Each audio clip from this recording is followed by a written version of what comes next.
avoir beaucoup de qualité, il faut être patiente, faut savoir écouter, il faut savoir les personnes qui ne s'expriment pas, donc il faut savoir décrypter, parce que quelquefois on a des personnes agressives, mais pourquoi elle est agressive, ça cache quoi, donc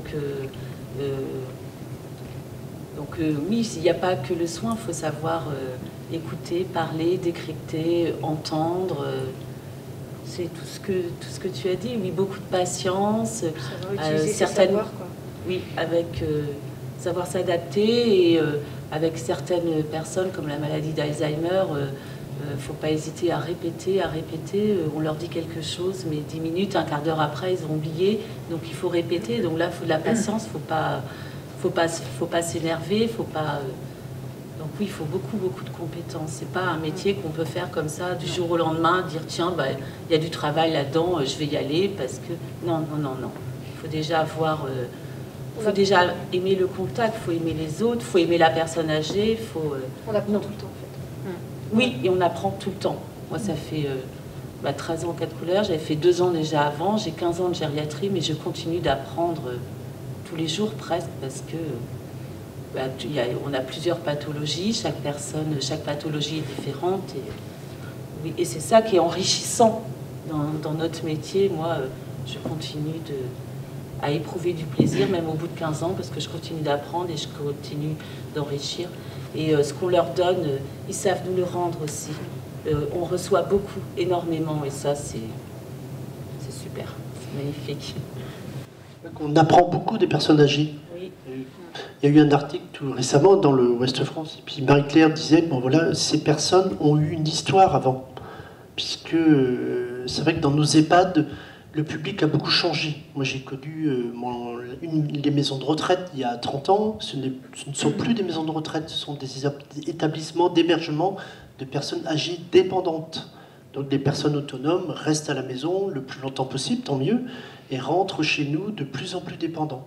Donc quelquefois, avec la maladie d'Alzheimer, un degré très très important, à nous de nous adapter et donc de suivre des formations, parce que la maladie d'Alzheimer, on la connaît très très peu.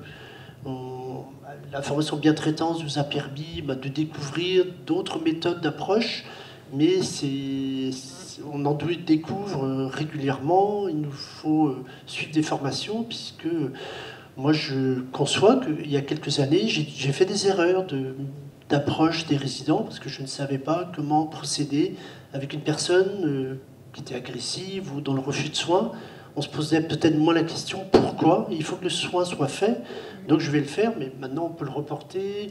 Nous, l'encadrement, on ne va pas non plus reprendre le soignant qui n'a peut-être pas rasé un monsieur le matin. Ça sera peut-être plus facile l'après-midi ou avant le petit déjeuner. Donc auparavant, il fallait que tout soit fait dans tel délai, mais donc il faut s'adapter. Et le métier évolue beaucoup, et nos personnes, et ça je le répète, sont de plus en plus dépendantes. Donc soit physiquement, soit psychiquement. Donc ce qui sous-entend que ce métier, il est difficile aussi. Il faut avoir beaucoup de qualités, mais tant humaines que comportementales, mais aussi des capacités physiques. Ça... Dans nos métiers, la pathologie la plus importante, c'est la lombalgie. Ça, c'est indéniable, puisque il faut les aider au maximum, donc les installer au lit, les transférer du lit au fauteuil, etc. Donc, c'est un métier comme à domicile, aussi très, très, très difficile physiquement. Il faut des formations de matériel. Oui. Donc le matériel a évolué. Mais le matériel ne fait pas la toilette, ne donne pas à manger, donc le soignant n'est pas un robot. Donc il reste un humain, et le soigner aussi, c'est d'abord un humain. Il ne faut pas l'oublier. Et ça, quelquefois, ça peut être le danger aussi si la personne ne communique plus, ne répond plus à nos sollicitations, nos salutations aussi, donc qu'on puisse la déconsidérer. Donc moi, le mot que j'utilise beaucoup, il faut accepter de les considérer comme des humains. Jusqu'au bout. Et jusqu'au bout. Nous les accompagnons aussi jusqu'au bout. En animation, il y a des qualités qui se ressemblent. Alors, nous, on a il faut qu'on soit très disponible, toujours de bonne humeur par rapport aux soignants, parce que nous, on est un peu une soupape. Donc voilà, il faut en forme physiquement aussi, parce que l'animation, c'est pas de tout repos. On aide beaucoup aussi hein, au niveau... bon, on manipule moins, mais on manipule quand même. Mais c'est ça, et être vrai aussi, parce que faut pas tricher avec les résidents. Faut être soi-même, on peut pas... Si on est quelqu'un d'autre, ça marche pas. Surtout en animation, faut vraiment être... ils le ressentent. Autrement, si on essaie de jouer à un jeu, faut être soi-même, faut rester vrai. Et le regard qu'on porte sur eux aussi, pas un regard de... faut les considérer comme des personnes, malgré le handicap. C'est pour ça que moi, des fois, il y a des gens qui me disent « mais tu fais plein de choses ». Mais je dis oui, ça reste des humains avec des vécus.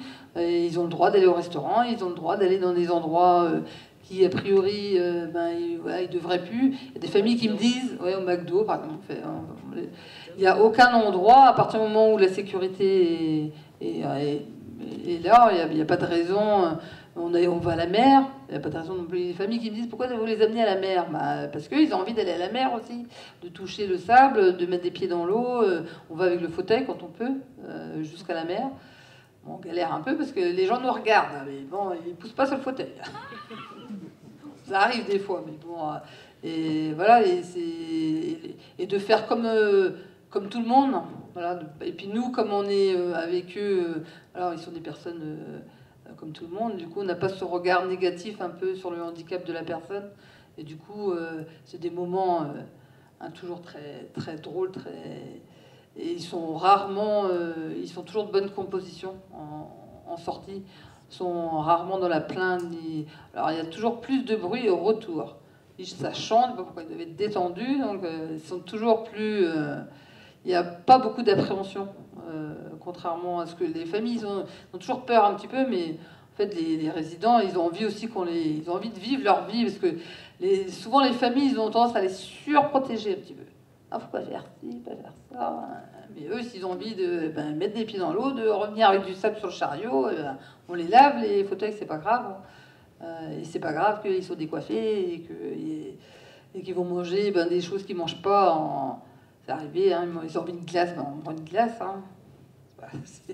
Ils ont le droit, en fait, c'est ça, c'est des petits bonheurs. Parce que souvent, quand on arrive en maison de retraite, on dit voilà, c'est le mouroir, on va rester là, on va plus sortir, c'est fini ça. Maison de retraite, on voit plus ça. Il y a eu beaucoup de formatrices qui arrivent on rit beaucoup en maison de retraite. Hein. Enfin, nous, ici, on rit beaucoup. Oui, c'est vrai. On rit. Et les gens, ils sont surpris. Ils disent, vous riez? Bah oui, on rit parce qu'ils sont très drôles. Ils ont désinhibé, les personnes âgées. Donc, ils n'ont pas de retenue. Puis ils ont vécu, donc ils n'ont pas de... Et ils nous détendent souvent. Et oui, la maison de retraite, je pense que non, c'est plus... donc on peut faire des choses, beaucoup plus de choses. À tout niveau, mais bon, il faut quand même avoir beaucoup de compétences et de qualités. Il faut être dynamique, il faut être de bonne humeur, il faut composer avec tout le monde, il faut être réactif. Si le plan A marche pas, trouver un plan B assez vite. Faut pas paniquer. Je pense que les gens ont besoin de... Souvent on me dit, moi, je les tranquillise. En fait, je pense que le fait que moi je sais où je vais, que j'ai pas d'appréhension plus que ça, du coup je les tranquillise et ça les rassure. Du coup les angoisses qu'ils peuvent avoir, ça disparaît. Et voilà, mais c'est un beau métier, assez mal connu, je pense, en maison de retraite. Et on peut faire, c'est un beau métier. Faut avoir des compétences. Je pense qu'il faut pas être trop jeune. Il faut avoir un peu de vécu. Parce que c'est sûr qu'on travaille en équipe, mais on est quand même seul. On est quand même seul en animation, avec plein de monde autour, mais c'est nous qui portons les projets, qui créons la dynamique. Donc on a beaucoup d'ouverture sur l'extérieur, beaucoup de partenaires. On travaille avec les ludothèques, tout ce qui se passe autour un petit peu. Donc je pense qu'on peut pas, trop jeune, sans vécu, c'est moins évident. C'est vrai, on a mis beaucoup de gens en poste aménagé en animation. C'est une erreur, parce que ça demande une bonne condition physique. Hein, surtout quand on va en sortir, il faut les installer dans le minibus. C'est pas de tout repos, même si c'est mécanisé. Hein, on a quand même, notre minibus est bien. Il est au top, mais bon, ça fait rien. Il faut quand même... il faut se baisser, il faut attacher les ceintures, mettre des attaches sur les... Donc c'est pas non plus de tout repos. Donc quand on a mal un peu déjà à l'avance, Ça n'a pas arrangé. Donc je pense que maintenant, voilà, il faut être formé déjà, et puis avoir beaucoup de... Puis avoir envie déjà. Il faut aimer la personne âgée aussi. Hein. Je pense que moi, je savais que le public, c'est à domicile, j'avais déjà compris que c'était le public qui me convenait. Je pense qu'il faut les aimer déjà, à la base. Si on les aime pas, je pense qu'on peut, ni en animation, ni dans le soin,